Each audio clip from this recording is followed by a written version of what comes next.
আসসালামু আলাইকুম। শুরু করছি নগদ জনপদের খবর, সঙ্গে আছি আমি সামির হোসেন। এখনকার সংবাদ আয়োজন একই সঙ্গে চ্যানেল আইর ইউটিউব চ্যানেল এবং চ্যানেল আইর ওটিটি প্ল্যাটফর্ম আই স্ক্রিনে লাইভ স্ট্রিম হচ্ছে। ঝিনাইদহ ৪ আসনের সংসদ সদস্য আনোয়ারুল আজিম আনার ভারতের একটি বাসায় পরিকল্পিত হত্যাকাণ্ডের শিকার হয়েছেন বলে জানিয়েছেন স্বরাষ্ট্রমন্ত্রী আসাদুজ্জামান খান। দুপুরে তিনি জানান, হত্যাকাণ্ডের ঘটনায় ৩ জনকে গ্রেফতার করে জিজ্ঞাসাবাদ করা হচ্ছে। তিনি বলেন, হত্যাকাণ্ডের মোটিভ উদ্ঘাটন ও জড়িতদের গ্রেফতারে ভারত সরকারের সাথে একযোগে কাজ করছে আইনশৃঙ্খলা রক্ষাকারী বাহিনী। 3 বারের সংসদ সদস্যের মৃত্যুর ঘটনায় শোক জানিয়েছেন প্রধানমন্ত্রী শেখ হাসিনা। শহীদুল্লাহ রাজুর রিপোর্ট। আজকে আমি এতিম হয়ে গেছি, আজকে আমার পড়াশোনা শেষ হয়নি, আজকে আমি মাঝপথে। আপনারা সবাই জানেন, আপনাদের পরিবারে সবারই সন্তান আছে, যার বাপ থাকে না, তার কেউ থাকে না, তারা এতিম হয়ে যায়। বাবার হত্যাকাণ্ডের সুষ্ঠু বিচার চেয়ে প্রধানমন্ত্রীর হস্তক্ষেপ কামনা করেছেন ঝিনাইদহ ৪ আসনের সংসদ সদস্য আনোয়ারুল আজিম আনারের মেয়ে মুমতারিন ফেরদৌস ডরিন। আমার বাবার হত্যার বিচার চাই আমি। আপনারা এই বিষয়ে আমার সহযোগিতা করবেন, আপনারা নিউজ করবেন, আপনারা জানাবেন। প্রধানমন্ত্রীর হস্তক্ষেপ কামনা করছি। চিকিৎসার জন্য ভারতে গিয়ে নিখোঁজ এমপি আনারের মরদেহ কলকাতা থেকে উদ্ধার করেছে ভারতীয় পুলিশ। বুধবার সকালে কলকাতার নিউটাউনের একটি ফ্ল্যাট থেকে তার মরদেহ উদ্ধার করা হয়। এমপি আনারের মৃত্যুর খবর জানার পর শোকে ভেঙে পড়েন স্বজনরা। নিজ বাসায় গণমাধ্যমকে স্বরাষ্ট্রমন্ত্রী বলেন, কলকাতার এক বাসায় সংসদ সদস্য আনোয়ারুল আজিমকে পরিকল্পিতভাবে হত্যা করা হয়েছে। ভারত সরকার সব ধরনের সহায়তা করছে বলেও জানান স্বরাষ্ট্রমন্ত্রী। কলকাতার এক বাসায় তাকে পরিকল্পিতভাবে খুন করা হয়েছে এবং এই খুনের মোটিভ কারা কারা খুন করেছিলেন এই সব তথ্যই আমাদের ভারতীয় পুলিশ কাজ করছে, আমাদের পুলিশও কাজ করছে।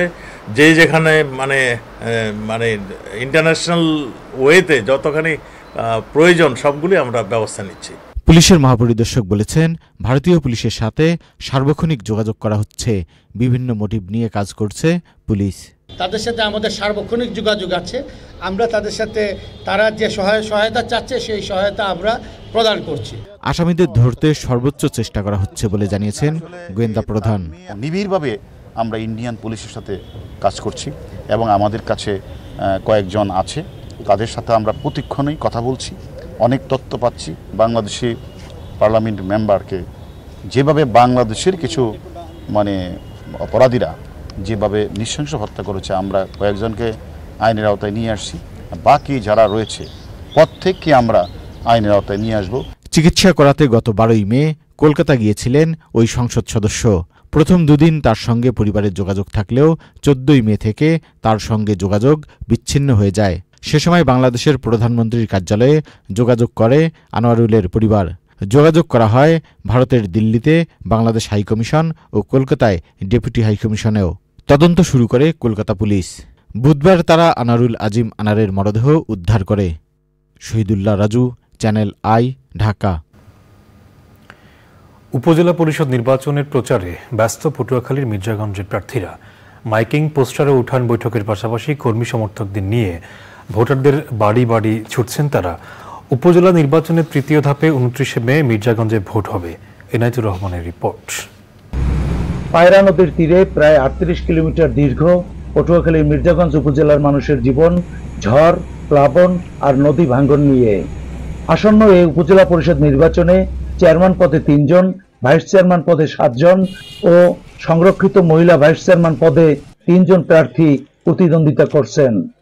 মির্জাগঞ্জ উপজেলার সার্বিক উন্নয়নের জন্য আগামী নির্বাচনে আমি প্রতিদ্বন্দ্বী একজন প্রার্থী হিসাবে কাপ্রিস মার্কায় মির্জাগঞ্জ উপজেলার সর্বস্তরের মানুষের কাছে আপনাদের মাধ্যমে দোয়া এবং ভোট আশা করি। জনগণের দাবির প্রেক্ষিতে আমি নির্বাচনে আসছি। দল যে সিদ্ধান্তের মাথা পেতে নেব, আমি বিএনপি করি, বিএনপি অন্তরে আছে, দিলে থাকবে এবং সবসময় বিএনপি সমর্থকরাও তো বিএনপিতে ভোট দেয়।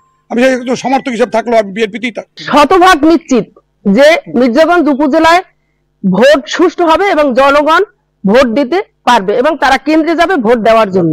বিএনপির বহিষ্কৃত এক নেতা প্রতিদ্বন্দ্বিতা করায় এ নির্বাচন ভিন্ন মাত্রা যোগ হয়েছে। তবে চলমান শান্তিপূর্ণ পরিবেশে সন্তুষ্ট সাধারণ ভোটাররা। ভোটের পরিবেশ ভালোই দেখতে আছে। যে এলাকার উন্নতি চাই আমরা তাকেই ভোট দেব। যেরকম এই রাস্তাঘাট বা মানুষ অসহায় আছে, দরিদ্র, যার পিছের কি সবাই মূল্যায়ন করে তাকেই আমরা ভোট দেব। যোগ্য প্রার্থী দেখে, ভালো প্রার্থী দেখে তাকেই আমরা ভোট দেব, যে দেশের উন্নয়ন করতে পারবে। যার যোগ্য প্রার্থী তাকে আমরা ভোট দেব, যে দেশের উন্নতি করবে তাদের ভোট দেব। আগামী 29 মে মির্জাগঞ্জ উপজেলার ভোট গ্রহণ অনুষ্ঠিত হবে।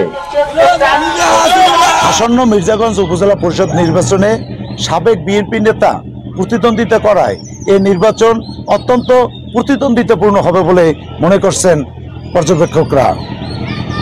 পটুয়াখালীর মির্জাগঞ্জ থেকে এনায়েতুর রহমান, চ্যানেল আই।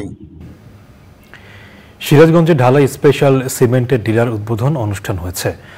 বুধবার দুপুরে সিরাজগঞ্জ পৌর কনভেনশন হলে ঢালাই স্পেশাল সিমেন্টের ডিলার মেসার্স অনিক মোটরসের উদ্বোধনী অনুষ্ঠানে উপস্থিত ছিলেন প্রতিষ্ঠানটির MGI executive director Mohammad Khorshed Alam ও অন্যরা।